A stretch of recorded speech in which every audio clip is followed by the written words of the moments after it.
আল্লাহ রাসূল সাল্লাল্লাহু আলাইহি ওয়া আলিহি ওয়াসাল্লামের সামনে দিয়ে একবার একটা লাশ যাচ্ছিল। তিনি সাহাবাদেরকে নিয়ে বসেছিলেন। হঠাৎ ওই লাশ দেখে রাসূল সাল্লাল্লাহু আলাইহি ওয়াসাল্লাম দাঁড়িয়ে গেলেন। সাহাবারা বললেন, ইয়া রাসূলুল্লাহ, ইন্নাহু ইয়াহুদি, এটা ইহুদির লাশ। কার লাশ? জুইশ, ইহুদির লাশ। আপনি দাঁড়ালেন যে?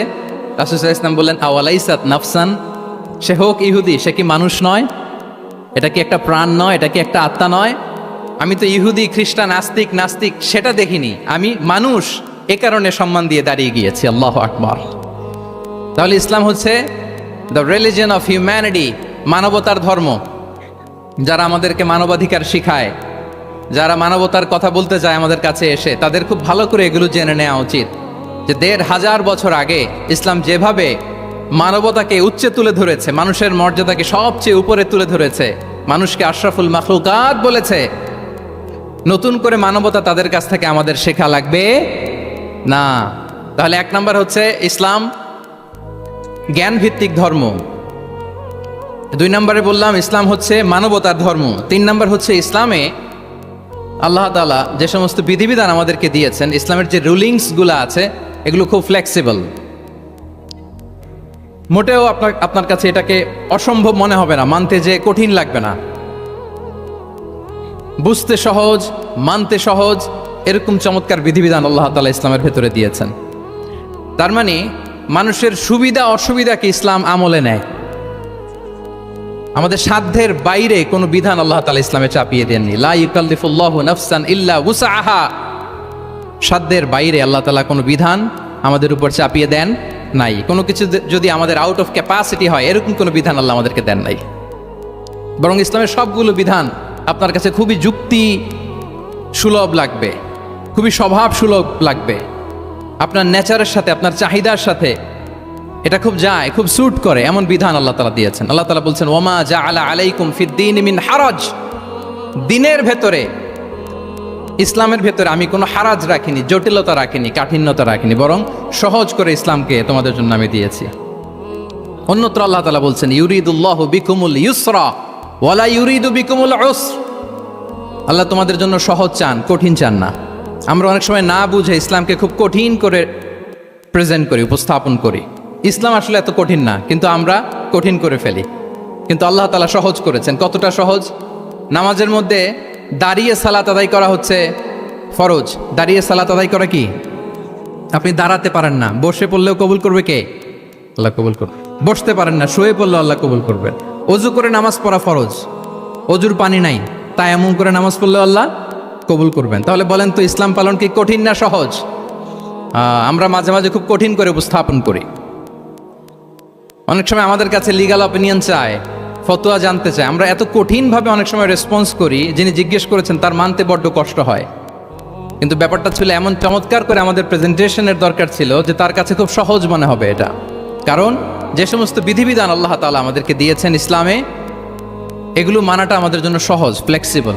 ইসলামের একটা বিধান হচ্ছে আত-তাইসির, ফ্লেক্সিবিলিটি। মানুষের সুবিধা অসুবিধা এটা ইসলাম আমলে নেয়। কতটা আমলে নেয়, ছোট্ট একটা উদাহরণ দিলে আমরা বুঝতে পারবো। রাসূল সাল্লাল্লাহু আলাইহি ওয়াসাল্লাম সাহাবাদেরকে নিয়ে একবার বসা, হঠাৎ করে এক সাহাবী এসে বললেন, ইয়া রাসূলুল্লাহ, হালাকতু ইয়া রাসূলুল্লাহ, হে আল্লাহর রাসূল, আমি তো শেষ। রাসূল সাল্লাল্লাহু আলাইহি ওয়াসাল্লাম বললেন, তুমি শেষ, তোমার আবার কি হলো? তো সাহাবী বলেন, ওয়াকাআতু আলা ইমরাআতি ফি রমাদান, আমি রমজান মাসে দিনের বেলায় আমার স্ত্রীর সাথে ফিজিক্যাল ইন্টিমেসিতে চলে গেছে, ভুল করে ফেলছি। আমরা জানি যে রমাদানে আমরা কিছু কাজ করতে পারি না। সিয়ামের সংজ্ঞাই হচ্ছে আসওমু হুয়াল ইমসাক আনিল আকলি ওয়া শুরবি ওয়াল জিমাই মিন তুলুইশ শামসি ইলা মিন তুলুইল ফাজরি ইলা গুরুবি শামসি মা'আন নিয়া। মানে রোজা হচ্ছে এটা এমন ইবাদত, সূর্যোদয় থেকে সূর্যাস্ত পর্যন্ত না খেয়ে থাকা, কোনো কিছু পান না করা, এবং দিনের বেলায় বিবাহিতরা তাদের স্ত্রীদের সাথেও ইন্টিমেসিতে যেতে পারবে না। এটা যদি কেউ মেনটেন করে, এটা হচ্ছে সিয়াম। তো এই সাহাবী বলে, ইয়া রাসূলুল্লাহ, আমি তো শেষ, আমি তো দিনের বেলা ভুল করে ফেলছি, আমি তো আমার স্ত্রীর সাথে মেলামেশা করে ফেলছি, এখন কি করব? তো এটার আবার একটা বড় পেনাল্টি আছে। আপনারা যারা জানেন যে ইচ্ছাকৃত রোজা ভাঙলে কাজাও করতে হয়, কাফারাও দিতে হয়। কাজা মানে একটা রোজার জন্য একটা রোজা, আর কাফারা মানে হচ্ছে আরো ৬০টা রোজা রাখতে হবে। কয়েকটা জিনিস আছে, বেসিক্যালি ৩টা।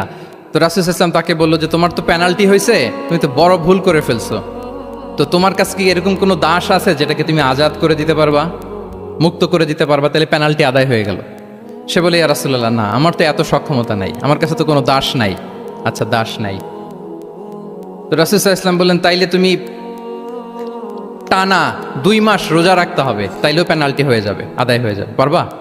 সে বলে ইয়া রাসূলুল্লাহ 2 মাস রোজা রাখা তো এটা কঠিন হয়ে যায়, ইটস নট এ জোক, টানা 60 দিন কি করে রোজা রাখা। তো রাসূল সাল্লাল্লাহু আলাইহি ওয়াসাল্লাম বললেন এটাও পারবে না, তাহলে 60 জন মিসকিনকে খাবার খাইয়ে দিতে হবে এজ এ পেনাল্টি, এটা বড় অন্যায় করে ফেলছো, 60 জন মিসকিনকে খাবার খাওয়াবে, এটা পারবা? সে বলে ইয়া রাসূলুল্লাহ এটাও পারবো না। তাহলে কয়টা অপশন দিয়েছিলেন রাসূল সাল্লাল্লাহু আলাইহি ওয়াসাল্লাম? আওয়াজ করে বলেন তো কয়টা? একটাও উনি পারবে না, দাসও আজাদ করতে পারবে না, 2 মাস রোজাও রাখতে পারবে না, 60 জনকে খাওয়াতেও পারবে না। তো রাসূল সাল্লাল্লাহু আলাইহি ওয়াসাল্লাম বললেন কিছুই যখন পারবে না, কি আর করা, যাও একটু অপেক্ষা করো, দেখি কি করা যায় তোমাকে নিয়ে। তো রাসূল সাল্লাল্লাহু আলাইহি ওয়াসাল্লাম অন্যান্যদের প্রশ্নের উত্তর দিচ্ছিলেন, সময় যাচ্ছে যাচ্ছে হঠাৎ করে রাসূল সাল্লাল্লাহু আলাইহি ওয়াসাল্লামের দরবারে 1 ঝুড়ি সাদাকার খেজুর আসলো, 1 ঝুড়ি। তো সাদাকার 1 ঝুড়ি খেজুর দেখে রাসূল সাল্লাল্লাহু আলাইহি ওয়াসাল্লাম বললেন ওই ব্যক্তিকে ডাকো যার কিছু নাই, কিছুই করতে পারবে না। ডেকে আনা হলো। রাসূল সাল্লাল্লাহু আলাইহি ওয়াসাল্লাম বললেন যাও, তুমি তো কিছুই করতে পারবে না, এই 1 ঝুড়ি চ্যারিটির খেজুর, সাদাকার খেজুর তুমি গরিবদের মাঝে বিতরণ করে দাও, তাসাদ্দাক বিহা, এটা বিতরণ করে দাও, তাইলে আশা করি আল্লাহ তোমাকে মাফ করবে। তো এই সাহাবী বলে ইয়া রাসূলুল্লাহ আলা আফকারা মিন্না ইয়া রাসূলুল্লাহ, আমার চেয়েও গরিব কাউকে খুঁজে বের করে দান করতে হবে? রাসূল সাল্লাল্লাহু আলাইহি ওয়াসাল্লাম বললেন হ্যাঁ, গরিবকেই তো দিতে হবে। তো উনি বললেন যে রাসূলুল্লাহ পুরো মদিনার তল্লাটে আমার চাইতে গরিব কেউ আর নাই, আমি সব চাইতে গরিব। ফাদাহিকা রাসূলুল্লাহ হাত্তা বাদাত আনিয়াবু, একথা শুনে রাসূল সাল্লাল্লাহু আলাইহি ওয়াসাল্লাম হেসে দিলেন, এত হেসে দিলেন যে রাসূল সাল্লাল্লাহু আলাইহি ওয়াসাল্লাম এই পাশের চোয়ালের দাঁত দেখা গেল, এত বেশি হাসেন না উনি, নিজেকে ধরে রাখতে পারলেন না, হাসি আটকে রাখতে পারলেন না। ফাদাহিকা রাসূলুল্লাহ, হেসে দিলেন, হাত্তা বাদাত আনিয়াবু, ওনার দাঁতের এপাশ ওপাশ দেখা গেল। তো রাসূল সাল্লাল্লাহু আলাইহি ওয়াসাল্লাম বললেন যাও, দাস মুক্তি করতে পারবো না, 2 মাস রোজাও রাখতে পারবা না, তারপরে 60 জনকে খাবারও খাওয়াতে পারবো না, এখন দিলাম চ্যারিটির 1 ঝুড়ি খেজুর, এটা গরিবদের মধ্যে দান করে দাও। তুমি বলো যে তোমার চেয়ে গরিব আর কেউ নাই, তো কি করা, যাও তুমি তোমার ফ্যামিলি নিয়ে এটা খাও, তোমার ফ্যামিলির মেম্বার্স যারা আছে এদেরকে নিয়ে এটা কি করো, খাও। দেখেন আমাদের সুবিধা অসুবিধাকে ইসলাম কতটা বিবেচনায় নেয়। আসছিল পেনাল্টি দিতে, কথা বুঝতেছেন আমার? ওই সাহাবী রাসূল সাল্লাল্লাহু আলাইহি ওয়াসাল্লামের কাছে আসছিল কি দিতে, পেনাল্টি, এখন নিয়ে গেল কি 1 ঝুড়ি। আল্লাহু আকবার পড়বেন না? দিস ইজ আওয়ার ইসলাম, যেটা নিয়ে আমাদের প্রাউড ফিল করা উচিত। কি বলেন? আমাদের যে ধর্ম জ্ঞানের কথা বলে, আমাদের যে ধর্ম মানবতার কথা বলে, আমাদের যে ধর্ম এমন বিধান দেয় যেটা মানতে পালন করতে আমাদের কষ্ট হয় না, বরং আমাদের সুবিধা অসুবিধা বিবেচনায় নেয়, সে ধর্ম নিয়ে, সে ইসলাম নিয়ে আমাদের প্রাউড ফিল করা উচিত কিনা বলেন? শুনি নাই আমি, ইয়েস অর নো? আচ্ছা গেল ফ্লেক্সিবিলিটি। আচ্ছা, অন্যের অধিকারের ব্যাপারে সচেষ্ট থাকতে বলে ইসলাম। সুবহানাল্লাহ। আল মুসলিমু মান সালিমাল মুসলিমুনা মিন লিসানিহি ওয়া ইয়াদিহি, মুসলিম তো সে যার হাত থেকে, যার হাতের অনিষ্ট, মুখের অনিষ্ট থেকে তার আশেপাশের ভাইয়েরা নিরাপদে থাকে, সে হচ্ছে মুসলিম। তার মানে আপনার হাত দিয়ে, আপনার কথা দিয়ে, আপনার কাজ দিয়ে আপনি আশেপাশের কাউকে যদি কষ্ট দেন, আপনি মুসলিম হতে পারবেন? আপনি আশেপাশের কাউকে কষ্ট দিতে পারবেন না। আপনার নেইবরকে যদি আপনি কষ্ট দেন, আপনি মুসলিম হতে পারবেন না। আপনি অন্যের প্রাইভেসিতে যদি ইন্টারফেয়ার করেন, কারো প্রাইভেসি যদি ভায়োলেট করেন, আপনি ভালো মুসলিম হতে পারবেন? কারো পার্সোনাল স্পেসে যদি আপনি নাক গলান, আপনি যদি ইন্টারফেয়ার করেন, তাহলে আপনি ভালো মুসলিম হতে পারবেন? অন্যের অধিকারের ব্যাপারে ইসলাম আমাদেরকে সচেষ্ট থাকতে বলে। ইসলাম বলে ওয়ালা তাজাসসু, খবরদার খবরদার গোয়েন্দাগিরি করো না, কারো পার্সোনাল স্পেসে নাক ঢুকিও না, যেটা তোমার ইস্যু না, যেটা তোমার বিজনেস না, ওখানে তুমি কভু যাবে না। কিন্তু আমরা এগুলো ভায়োলেট করি, দেদারসে, কি বলেন, করি না? অন্যের কোনো বিষয়ে আমাদের আগ্রহ থাকে বেশি, এরকম থাকে না? এনএসইউতে আলহামদুলিল্লাহ এরকম কেউ নাই, আছে এরকম? কারো পার্সোনাল বিষয়ে আমাদের কোনো ইন্টারেস্ট আছে? আছে না নাই? হাফ হাফ হয়ে গেছে, দেখছেন? আচ্ছা, অন্যের পার্সোনাল বিষয় জানতে খুব মন চায় কার কার দেখি?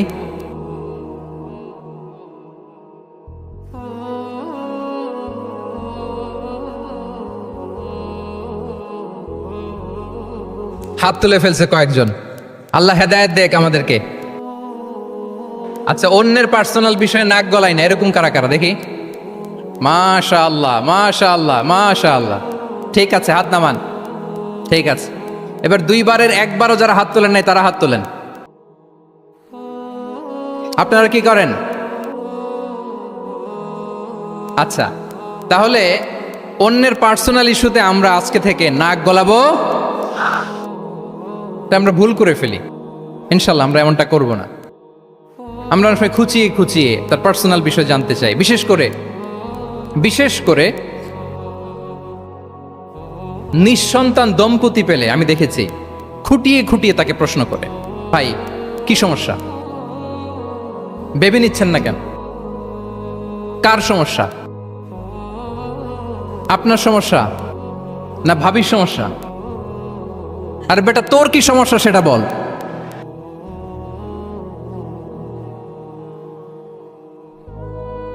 একজন নিঃসন্তান দম্পতি কি পরীক্ষার মধ্য দিয়ে যায় আমাদের কোনো আইডিয়া আছে?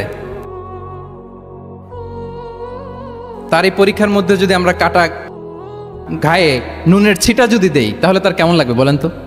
আছে তো সে পরীক্ষার মধ্যে। খুঁটিয়ে খুঁটিয়ে আমরা তাকে বিব্রত করার চেষ্টা করি। আল্লাহ আমাদেরকে হেফাজত করুক। এগুলো আমরা করব না ইনশাআল্লাহ, বলেন। তাহলে দেখেন, যে ইসলাম আমাদেরকে ইনস্ট্রাক্ট করে, খবরদার কারো পার্সোনাল স্পেসে নাক গলাবে না। হ্যাঁ, প্রত্যেকের একটা প্রাইভেট স্পেস আছে, কেউ এখানে ইন্টারফেয়ার করতে পারবে। ইসলাম আমাদেরকে অন্যের রাইটসের ব্যাপারে সচেতন থাকতে বলে। ইসলাম আমাদেরকে কমিউনাল হারমোনির কথা বলে, সাম্প্রদায়িক সম্প্রীতি। আমরা মুসলিম, এদেশে আমরা মুসলিম সংখ্যাগরিষ্ঠ, কিন্তু আমাদের হিন্দু ভাইয়েরা আছে, বৌদ্ধরা আছে, তাদের সাথে মিলেমিশে থাকার কথা বলে। এবং রাসূল সাল্লাল্লাহু আলাইহি ওয়াসাল্লাম তো মদিনাতে যে তাই করেছেন, মদিনা চার্টার করেছেন। জুইশরা ছিল, পেগানরা ছিল, মুসলিমরা ছিল, সবাইকে নিয়ে তিনি মদিনা চার্টার করেছেন। পরবর্তীতে তারা বিট্রে করার কারণে, ট্রেচারের কারণে এই মদিনা চার্টার ভঙ্গ হয়েছে, কিন্তু রাসূল সাল্লাল্লাহু আলাইহি ওয়াসাল্লামের পক্ষ থেকে কোনো না ছিল না। তাহলে এই যে পরমত সহিষ্ণুতা, রিলিজিয়াস কোএক্সিস্টেন্স, ধর্মীয় সহাবস্থান, এটার কথা ইসলাম আমাদেরকে বলে। এবং কতটা জোরালোভাবে বলে আপনি অবাক হবেন। মাইনরিটি রাইটসকে ইসলাম এমনভাবে প্রিজার্ভ করেছে। আল্লাহ রাসূল সাল্লাল্লাহু আলাইহি ওয়াসাল্লাম বলেন, কোনো হিন্দু, কোনো মাইনরিটি, কোনো সংখ্যালঘু, শব্দটা যদিও আমাদের পছন্দের না, বোঝানোর জন্য বলছি, কোনো অমুসলিম যদি মুসলিমদের পাশে থাকে এবং কোনো মুসলিম যদি তার রাইটকে ভায়োলেট করে, যেমন আপনি মুসলিম, আপনার নেইবার হচ্ছে হিন্দু, আপনি যদি তার হক নষ্ট করেন, জোর করে তার জমি দখল করেন, তাকে তার প্রাপ্য থেকে বঞ্চিত করেন, রাসূল সাল্লাল্লাহু আলাইহি ওয়াসাল্লাম বলেন কিয়ামতের দিন আমি ওই হিন্দুর পক্ষে মুসলিমের বিপক্ষে বাদী হয়ে দাঁড়াবো। আল্লাহু আকবার। রাসূল সাল্লাল্লাহু আলাইহি ওয়াসাল্লাম ওই হিন্দুর পক্ষে, আমি রাসূল সাল্লাল্লাহু আলাইহি ওয়াসাল্লামের উম্মত, আমার বিপক্ষে দাঁড়াবেন। আল্লাহু আকবার। What a marvellous statement. আল্লাহু আকবার।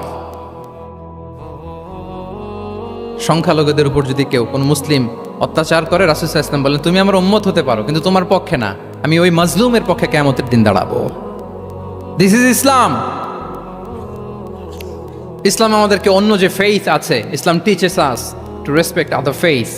অন্যান্য যে ফেইথগুলো আছে এগুলোর প্রতি শ্রদ্ধা দেখাতে বলে, সম্মান দেখাতে বলে। আল্লাহ তাআলা বলছেন ওয়ালা তাসুব্বুল্লাযীনা ইয়াদউনা মিন দুনিল্লাহি ফায়াসুব্বুল্লাহা আদওয়ান বিগাইরি ইলম। ওহে বিশ্বাসীরা, আল্লাহকে ছাড়া তারা যাদেরকে ডাকে, যাদের উপাসনা করে, ওই সমস্ত দেবদেবীকে তোমরা গালি দিও না। ফলে রাগান্বিত হয়ে অজ্ঞতাবশত তারা আল্লাহকে গালি দিবে। কথা বুঝতে পেরেছেন? ওরা নানা কিছুর উপাসনা করে, কিন্তু আমরা কি যেসব জিনিসের তারা উপাসনা করে তাদেরকে গালি দিতে পারবো বলেন? আল্লাহ স্পষ্ট করে বলেছেন খবরদার তাদের দেবতাদের গালি দিও না, তাহলে ওরা আল্লাহকে গালি দিবে। তাহলে কেমন যেন আল্লাহকে গালি খাওয়ানোর কারণ হলাম কে? আমি। কেউ যদি অন্য ধর্মকে ছোট করে সে মূলত ইসলামকে ছোট করে।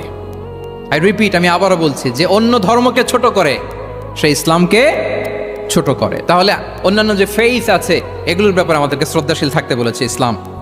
সর্বশেষ ব্যালেন্সড অ্যাপ্রোচের কথা ইসলাম আমাদেরকে বলেছে আমরা যেন ভারসাম্যপূর্ণ জীবন আচরণে বিশ্বাসী হই, আমাদের কথায়, আমাদের কাজে, আমাদের বিশ্বাসে, আমাদের আচরণে। দাওয়াতি কাজ করার ক্ষেত্রে, ইসলামকে বোঝার ক্ষেত্রে, ইসলামকে বোঝানোর ক্ষেত্রে আমাদেরকে ব্যালেন্সড অ্যাপ্রোচে বিশ্বাসী হতে হবে, ভারসাম্যপূর্ণ আচরণ করতে হবে, যেটাকে আরবিতে বলে আল ওয়াসাতিয়া। আলহামদুলিল্লাহ, শাইখ আহমদুল্লাহ আমাদের মাঝে উপস্থিত হয়েছেন, আমরা পড়ি আলহামদুলিল্লাহ।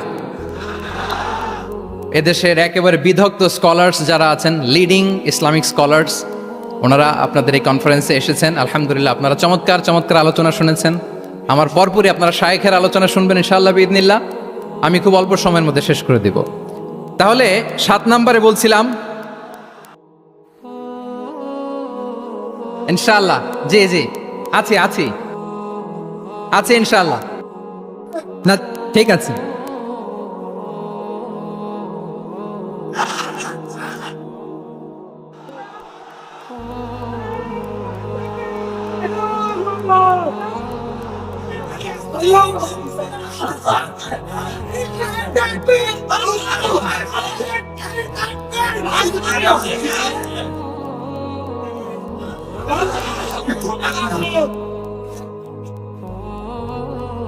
সম্মানিত সুধী মণ্ডলী, ওয়াকাযালিকা জাআলনাকুম উম্মাতান ওয়াসাতা লিতাকুনু শুহাদা আলান নাস ওয়া ইয়াকুনা আর-রাসূলু আলাইকুম শাহীদা।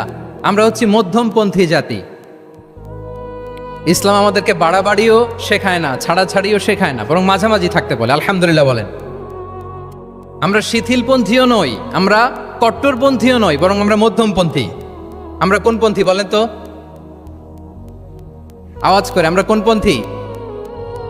আমরা মধ্যমপন্থী। তাহলে ইসলাম বোঝার ক্ষেত্রে, বোঝানোর ক্ষেত্রে, ইসলাম পালন করার ক্ষেত্রে, অনুশীলন করার ক্ষেত্রে আমাদেরকে মধ্যম পন্থা অবলম্বন করতে হবে। বাড়াবাড়িও করা যাবে না, ছাড়াছাড়িও করা যাবে।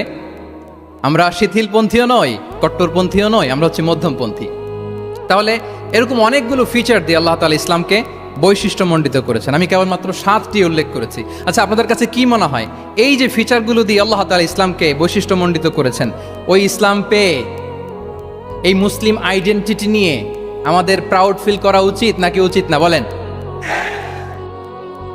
Of course, absolutely we should feel proud of our Muslim identity. যে ইসলাম আল্লাহ তাআলা আমাদেরকে দিয়েছেন, এই মুসলিম আইডেন্টিটি নিয়ে আমাদেরকে অবশ্যই গর্ব করা উচিত। এখন আমি বলবো, what should we do to protect our Muslim identity? এই যে আমরা ইসলাম পেলাম, আপনারা বলেছেন যে আমরা ব্লেসড উইথ ইসলাম, ইসলাম পেয়ে আমরা ধন্য। তো এই মুসলিম আইডেন্টিটি, আমাদের এই মুসলিম পরিচয়, এটাকে আমরা রক্ষা করব কিভাবে? এখানে বেশিরভাগ তরুণ যুবক, মাশাআল্লাহ, আপনাদের উদ্দেশ্যে সামান্য কয়েকটি পয়েন্টস বলেই যে আমাদের মুসলিম আইডেন্টিটিকে আমরা কিভাবে প্রোটেক্ট করব, কয়েকটা পয়েন্ট বলেই আমি আমার আলোচনা শেষ করবো ইনশাআল্লাহ বিইذনিল্লাহ। মৌলিকভাবে যদি বলতে হয়, আমাদের এই মুসলিম আইডেন্টিটি যদি আমাদেরকে প্রিজার্ভ করতে হয়, প্রোটেক্ট করতে হয়, সর্বপ্রথম যেটা আমাদেরকে করতে হবে সেটা হচ্ছে অন টাইমে আমাদেরকে সালাত আদায় করতে হবে।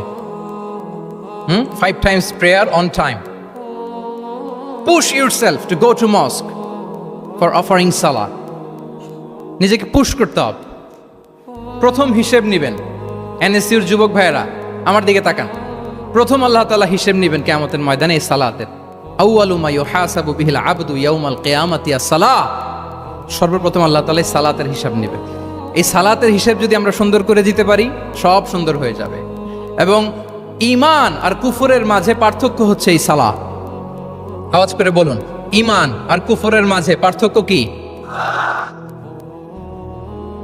এটাতে কোনো ছাড় নাই, compulsory. Push yourself to offer Salah on time. এটাই আমাদের আইডেন্টিটি। মুসলিম আইডেন্টিটির প্রথম কথা হচ্ছে সালাত। যার সালাত নাই তার ঈমান নাই। আওয়াজ করে বলেন, যার সালাত নাই তার কি নাই?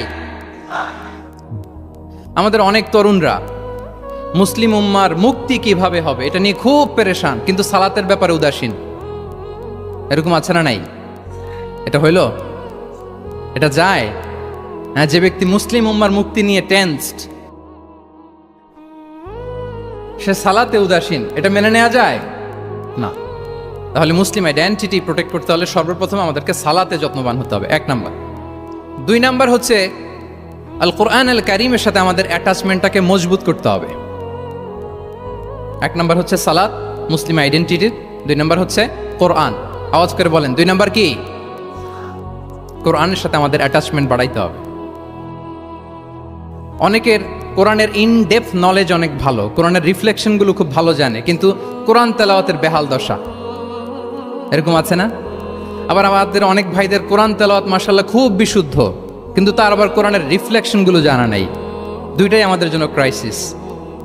Recitation and reflection both are needed, দুইটাই লাগবে, দুইটাই লাগবে। যে প্রজন্ম কোরআন জানে না তারা কখনো সফল হতে পারে না। আই রিপিট, আমি আবারও বলছি, যে প্রজন্ম কোরআন জানে না তারা কখনো সফল হতে পারে না। তাহলে আমাদের মুসলিম আইডেন্টিটিকে যদি প্রিজার্ভ করতে হয়, প্রোটেক্ট করতে হয়, প্রথমে আমাদেরকে সালাতের ব্যাপারে সোচ্চার হইতে হবে, সচেতন হইতে হবে। 2 নম্বরে কোরআনের সাথে আমাদেরকে অ্যাটাচমেন্ট বাড়াইতে হবে। কোরআন যেমনি বিশুদ্ধভাবে আমার আবৃত্তি করতে, তেলাওয়াত করতে জানতে হবে, আবার কোরআনের রিফ্লেকশনগুলো, কোরআনের শিক্ষাগুলো আমাদেরকে জানতে হবে। দুটো গেল। 3 নম্বর হচ্ছে হালাল হারাম কনসার্ন। হালাল যদি আপনি মেনটেন না করেন, আপনার কোনো মুসলিম আইডেন্টিটি নাই। আল্লাহ বলছেন কুলু মিম্মা ফিল আরদি হালালান তাইয়্যিবা, এই জমিনে যেগুলোকে আমি হালাল করেছি এগুলো তোমরা কনজিউম করো। সম্মানিত শুধু খেয়াল রাখবেন, হালালের ভেতরেই বরকত আছে। হালালে কি আছে? হারামে কোনো বরকত নেই। হারামে আছে সাময়িক উত্তেজনা আর উন্মাদনা। কিন্তু হালাল এর ভেতরে আল্লাহ তাআলা বারাকা ঢুকিয়ে দিয়েছেন। তাহলে আমরা হালাল কনজিউম করব, কি বলেন? সব ক্ষেত্রে, সব ক্ষেত্রে। হারাম খেয়ে, হারাম কনজিউম করে যে ব্যক্তি দোয়া করে, যারা হারাম খায় তাদের দোয়া আল্লাহ কবুল করে না। এবং হারাম খেয়ে বর্ধিষ্ণু দেহ আল্লাহর জান্নাতে প্রবেশ করবে না। লা ইয়াদখুলুল জান্নাতা জাসাদুন গুযিয়া বিল হারাম। হারাম খেয়ে যে দেহ নাদুস নুদুস হয়েছে, ওই দেহ কখনো আল্লাহর জান্নাতে প্রবেশ করবে না। এজন্য খবরদার, আমাদের সব কিছু আমরা হালাল দিয়ে সাজাবো ইনশাআল্লাহ। বলেন সবাই।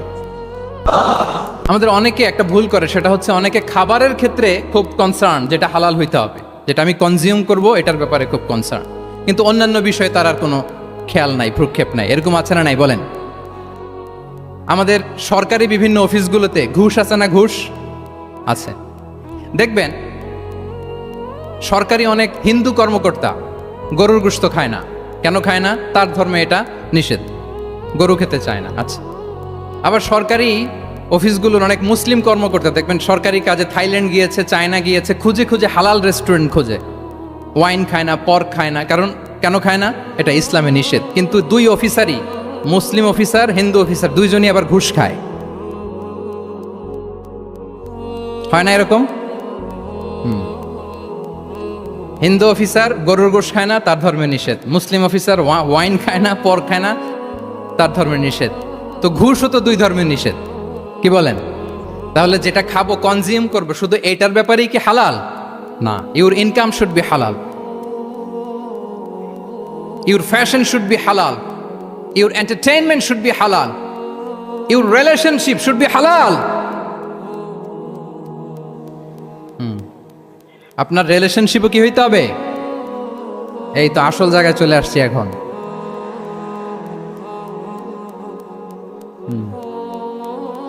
হালাল রিলেশনশিপ কোনটা? বিয়ে। এই পবিত্র বিয়ের মাধ্যমে আমরা এই হালাল রিলেশনশিপকে উপভোগ করতে পারবো। এর বাইরে আর কোনো রিলেশনশিপে যাওয়া যাবে? হ্যাঁ। প্রি ম্যারিজ রিলেশনশিপ, এটা কি হালাল না হারাম? হ্যাঁ, ফতোয়া আপনারাই দিয়ে দিচ্ছেন। বলেন, বিবাহ বহির্ভূত যে কোনো রিলেশনশিপ হালাল নাকি হারাম? এক্সট্রা ম্যারিটাল যে কোনো রিলেশনশিপ বলেন হালাল নাকি হারাম? সাবধান হইতে হবে। তাহলে হালালের সাথে আমাদের সম্পর্কটাকে জোরদার করতে হবে। আচ্ছা, আপনারা আমার সাথে আছেন তো? মুসলিম আইডেন্টিটি রক্ষায় প্রথমে কি বলেছিলাম? সালাত। 2 নম্বরে অ্যাটাচমেন্ট উইথ কোরআন। 3 নম্বরে কি? হ্যাঁ, হালাল মেনটেন করতে হবে। আচ্ছা গেল। 4 নম্বর হচ্ছে আমাদের একটা গুড সার্কেল মেনটেন করতে হবে always. Engage with good circle, maintain a good circle. যত টক্সিক পিপল আছে এদেরকে ইগনোর করবেন, দূরে থাকবেন। আপনাকেও ভালো করতে দিবে না, নিজেরাও ভালো থাকবেন। এরকম আছে না নাই? ভালো স্টাডি সার্কেল মেনটেন করব আমরা। দিনের মৌলিক বিষয়গুলো শেখার জন্য একটা ভালো সার্কেল মেনটেন করব। এমন সার্কেলে থাকবেন, এমন লোককে বন্ধু বানাবেন যাকে দেখলেই আল্লাহর কথা স্মরণ হয়। কি বলেন? এরকম একটা ভালো পরিবেশ খুঁজে নেন, একটা দিনী সার্কেল খুঁজে নেন। Never stop learning Islamic knowledge. যারা এই যে নলেজ শেয়ারিং সেশন করে, ইসলামিক হালাকা করে, কোরআনিক স্টাডি সার্কেল করে, এই সার্কেলগুলোর সাথে আমরা থাকবো ইনশাআল্লাহ। কি বলেন? সবাই থাকবেন তো? তা না হলে মুসলিম আইডেন্টিটি আমরা প্রোটেক্ট করতে পারবো না। আচ্ছা, 5 নম্বরে হচ্ছে এঙ্গেজ উইথ গুড ওয়ার্ক। কল্যাণমূলক কাজের সাথে নিজেকে আমরা জড়িয়ে রাখবো। এই যে টাইমটা আপনার লাইফের সবচেয়ে ক্রিম টাইম আপনি পার করছেন, বেশিরভাগ শ্রোতাই তো এখানে তরুণ এবং যুবক, এই সময় আপনি আর পাবেন না, কখনো পাবেন না। এই টাইমটাকে যেন আমরা কাজে লাগাই। এমন সময় আপনারা পার করছেন, আপনারা চাইলে বাতাসের গতিকে আপনারা পাল্টে দিতে পারেন, সাগরের স্রোতকে উল্টে দিতে পারেন, আপনারা চাইলে ইতিহাস গড়তে পারেন। এই যে 24-এর এই যে আপরাইজিং হলো, কারা করেছে এটা? হ্যাঁ, প্রবীণরা না নবীনরা? বলেন তো। এই যে আবু সাইদ বুক টান টান করে যে দাঁড়িয়েছে, সে কি বুড়া মানুষ ছিল না যুবক ছিল আপনাদের মতো? আল্লাহ রাসূল সাল্লাল্লাহু আলাইহি ওয়া আলিহি ওয়াসাল্লাম তিনি বলেন, ইগতানিম খামসান ক্বাবলা খামসিন। 5 জিনিস ফুরিয়ে যাওয়ার আগে 5 জিনিসকে গনিমত মনে করো, গুরুত্বপূর্ণ মনে করো। এর মধ্যে একটা হচ্ছে শাবাবাকা ক্বাবলা হারামিক। তোমার বার্ধক্য আসার আগে তোমার এই যৌবনকে, প্রৌঢ়ত্বের আগে এই যৌবনকে কাজে লাগাও। এবং কিয়ামতের দিন আল্লাহ তাআলা 7 শ্রেণীর ব্যক্তিকে তার সুশীতল আরশের নিচে ছায়া দিবেন, যেদিন আল্লাহর আরশের সুশীতল ঠান্ডা ছায়া ছাড়া আর কোনো ছায়ার ব্যবস্থা থাকবে না। ওই 7 শ্রেণীর ব্যক্তির মধ্যে এক ব্যক্তি হচ্ছে ওয়াশাবুন নাশাআ ফি ইবাদাতিল্লাহ। এমন যুবক যে আল্লাহর ইবাদতে তার যৌবনকে কাটিয়েছে। বলেন, ওইরকম যুবক হতে আমরা চাই কি চাই না? হ্যাঁ, তাহলে আমাদের এই যৌবনকে আমরা কাজে লাগাবো। 6 নম্বরে হচ্ছে কনসিস্টেন্সি, ধারাবাহিকতা, আরবিতে বলে আল মুদাওয়ামা। এই যে আজকে মাশায়েখরা এখানে কথা বলবেন, এত মোটিভেটেড হইছেন, কালকে থেকে মাশাআল্লাহ নামাজ, নফল রোজা, কোরআন তেলাওয়াত শুরু করছেন, কিন্তু 10 দিন পরে আবার শেষ, 1 সপ্তাহ পরে আবার আর নাই মোটিভেশন। এরকম হয় কি হয় না? আমরা কি শুধু 7 দিনের জন্য মোটিভেশন নেব আজকের কনফারেন্স থেকে, নাকি আজীবনের জন্য নেব? আজীবনের জন্য নেব। ধারাবাহিকভাবে রেগুলার আমরা কিছু নফল ইবাদত করব, রেগুলার আমরা আধা পৃষ্ঠা হলেও আল্লাহর কিতাব কোরআন তেলাওয়াত করব, প্রতিদিন 2টি আয়াত হলেও আমরা অর্থ পড়ব, একটি হলেও আল্লাহ রাসূল সাল্লাল্লাহু আলাইহি ওয়াসাল্লামের হাদিস আমরা পড়ব। তাহলে ধারাবাহিক আমল আল্লাহর কাছে খুব প্রিয়। আহাব্বুল আ'মালি ইলাল্লাহি আদওয়ামুহা ওয়া ইন কাল্লা। রাসূল সাল্লাল্লাহু আলাইহি ওয়াসাল্লাম বলেন, আল্লাহর কাছে সবচাইতে প্রিয় আমল ওইটা যেটা আমার বান্দা নিয়মিত করে, ধারাবাহিকভাবে করে, যদিও পরিমাণে ওইটা অল্প, যদিও পরিমাণে সেটা কি অল্প। তাহলে এই মোটিভেশনকে আমরা কন্টিনিউ করব ইনশাআল্লাহ। বলেন সবাই। সব শেষে খুবই গুরুত্বপূর্ণ হাম্বলনেস, বিনয় থাকতে হবে আমাদের, ডাউন টু আর্থ হইতে হবে। আমাদের মুসলিম আইডেন্টিটির সাথে অ্যারোগেন্সের কোনো সম্পর্ক নাই। ওমা তাওয়াদা আহাদুন লিল্লাহি ইল্লা রাফাআহুল্লাহ। রাসূল সাল্লাল্লাহু আলাইহি ওয়াসাল্লাম বলেন, যে আল্লাহর জন্য বিনয়ী হয়, নিচু হয়, আল্লাহ তাকে সম্মানিত করেন। বলেন, আমরা সম্মানিত হতে চাই কি চাই না? রাসূল সাল্লাল্লাহু আলাইহি ওয়াসাল্লাম দোয়া করতেন, আল্লাহুম্মা জাআলনি সাবুরা ওয়া জাআলনি শাকুরা ওয়া জাআলনি ফি আইনি সাগীরা ওয়া ফি আয়ুনিন নাসি কাবীরা। হে আল্লাহ, আপনি আমাকে শুকরগুজার বান্দা বানান। হে আল্লাহ, আপনি আমাকে ধৈর্যশীল বান্দা বানান। হে আল্লাহ, আপনি আমাকে আমার নিজের চোখে আমাকে ছোট বানান, মানুষের চোখে আপনি আমাকে বড় বানান। রাসূল সাল্লাল্লাহু আলাইহি ওয়াসাল্লাম নিজ চোখে ছোট থাকতে চেয়েছেন, ফলে গোটা বিশ্বের চোখে রাসূল সাল্লাল্লাহু আলাইহি ওয়াসাল্লামকে বড় মহামানব বানিয়েছেন কে? এখন আপনি নিজের চোখেই যদি বলেন যে আমি অনেক বড়, তাহলে হবে না। এই হাম্বলনেসটা আমাদের থাকতে হবে। সম্মানিত ভাইয়েরা, আমাদের অনেক তরুণদেরকে আমি দেখি যে নতুন দিনে ফিরেছে, নতুন তার মধ্যে উপলব্ধি আসছে, রিয়েলাইজেশন আসছে যে আগে রং ট্র্যাকে ছিলাম, এখন রাইট ট্র্যাকে আসতে চাই, ইসলামকে অনুশীলন করতে চাই। আলহামদুলিল্লাহ, খুব ভালো। তো তার যখন রিয়েলাইজেশন আসছে, সে কিছু পড়াশোনা শুরু করে দেয়, কিছু পড়াশোনা করে, কিছু স্কলারসদের লেকচার শুনে। তো অনেক তরুণের মধ্যে এই সমস্যাটা একটা কমন ফেনোমেনা, যে একটু পড়াশোনা করে, একটু কিছু স্কলারসদের লেকচার শুনেই ও মনে করে যে আমি সব জেনে গেছি। কি মনে করে? আমি সব জেনে গেছি। এরপরে এখানেই ক্ষান্ত হয় না, এরপরে সে ভুল ধরতে আরম্ভ করে স্কলারসদের। সে বলে যে উনি এই ভুল করছে, উনি এই ভুল করছে, উনি ভ্রান্ত, উনি বাতেল। এরকম একটা কমন ফেনোমেনা আমাদের মধ্যে আছে না নাই? বলেন না, অ্যাবসলিউটলি রং। শিক্ষানবিশ যারা তারা এটা করবে না। কিছুই শিখেননি আপনি, কিছুই জানেননি এখনো, অনেক দূর যেতে হবে আপনাকে।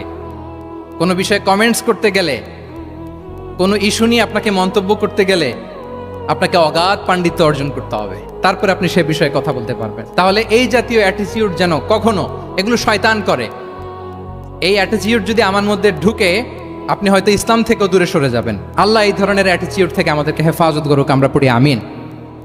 তাহলে সম্মানিত সুধী, being proud of our Muslim identity, এই টপিক নিয়ে আমি দুইটা বিষয়ে কথা বলেছি, যে আমরা কিভাবে আমাদের এই মুসলিম আইডেন্টিটিকে প্রিজার্ভ করব, প্রোটেক্ট করব, আর কেন আমাদের এই মুসলিম আইডেন্টিটি নিয়ে গর্ববোধ করা উচিত। সম্মানিত সুধী মণ্ডলী, ইসলাম হচ্ছে আমাদের কোর আইডেন্টিটি, এবং ওমরে ফারুক রাদিয়াল্লাহু তাআলা আনহু বলেছেন, এখানে ইসলামই আমার সম্মান, ইসলামই আমার ইজ্জত। ইসলামের বাইরে যেয়ে যদি আমরা ইজ্জত খুঁজতে চাই, আমাদেরকে আল্লাহ তাআলা অপমানিত করবেন। তাহলে আমরা বোল্ডলি যেন এটা বলি যে আমি মুসলিম। যে আয়াত দিয়ে আমি শুরু করেছি সেটা দিয়ে শেষ করি। আল্লাহ তাআলা বলছেন, ওমান আহসানু কাওলাম মিম্মান দাআ ইলাল্লাহি ওয়া আমিলা সালিহাও ওয়া ক্বালা ইন্নানি মিনাল মুসলিমিন।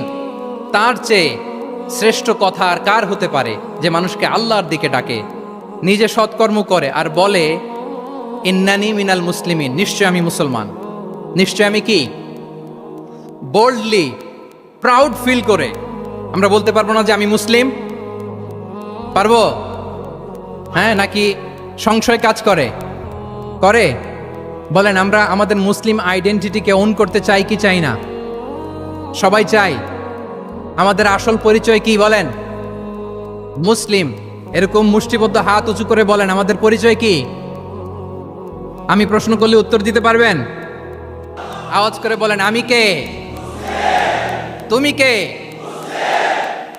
এনএসইউ মেক এ নয়েজ, আমি কে? তুমি কে? আমি কে? তুমি কে? ওয়াকালা ইন্নানি মিনাল মুসলিমিন। তার চেয়ে শ্রেষ্ঠ ঘোষণা, শ্রেষ্ঠ কথার কার হতে পারে যে বলে যে আমি মুসলিম? এটাই আমাদের আসল পরিচয়। আমরা যেন হৃদয় থেকে আমাদের এই মুসলিম আইডেন্টিটিকে ওন করতে পারি। আল্লাহ তাআলা আমাদেরকে তৌফিক দান করুক, আমরা বলি আমিন। সম্মানিত সুধী মণ্ডলী, ইসলাম হচ্ছে সময়ের অপরিহার্য বাস্তবতা। ইসলাম আমাদেরকে সঠিক জীবন দর্শন শেখায়। আপনি জীবনে সুখী হতে চান, সমৃদ্ধ হতে চান, সফল হতে চান, জীবনের প্রতিটি অঙ্গনে আপনি ইসলামকে প্র্যাকটিস করুন, আপনি সুখী হবেন, for sure, I am telling you. কারণ ইসলামের ছায়াতলেই রয়েছে আমার, আপনার, আমাদের সকলের আলোক স্নাত মুক্তি। আল্লাহ তাআলা আমাদের সবাইকে কথাগুলো বোঝার ও আমল করার তৌফিক দান করুক। আমি আবারও এনএসইউ কর্তৃপক্ষকে অন্তরের অন্তঃস্থল থেকে এরকম চমৎকার একটি কোরআনিক কনফারেন্স এবং সির এক্সিবিশনের আয়োজনের জন্য ধন্যবাদ জানাই। যারা দীর্ঘ সময় জুড়ে আমার লেকচারটি শুনলেন, আপনাদের সবাইকে আবারও শুভেচ্ছা এবং মোবারকবাদ জানিয়ে এখানেই শেষ করছি। হাদা মা ইনদি ওয়াল ইলমু ইনদাল্লাহি আলাইহি তাওয়াক্কালতু ওয়া ইলাইহি উনীব। ওয়াসসালামু আলাইকুম ওয়া রাহমাতুল্লাহি তাআলা ওয়া বারাকাতুহু।